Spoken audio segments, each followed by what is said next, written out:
Hello! Naghahanap ba kayo ng libreng park dito sa Bukidnon? Tara, samahan nyo kami sa Kaamulan Park, Malaybalay, Bukidnon. Totoo yung narinig nyo, libre, walang bayad dito sa Kaamulan Park. Tara, magbuko muna tayo. Sa halagang 20 pesos, matitikman nyo na yung creamy buko nila. Makakapaglaro ang mga bata sa sobrang linis at sobrang laking playground dito. Libre nga pala to.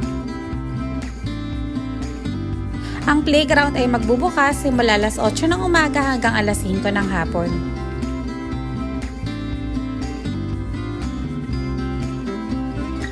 Paglalaro muna yung mga kids.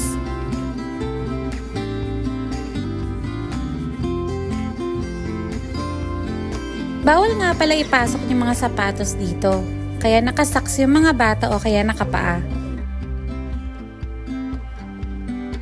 Dalhin nyo na yung mga kids nyo dito, sigurado mag-e-enjoy sila.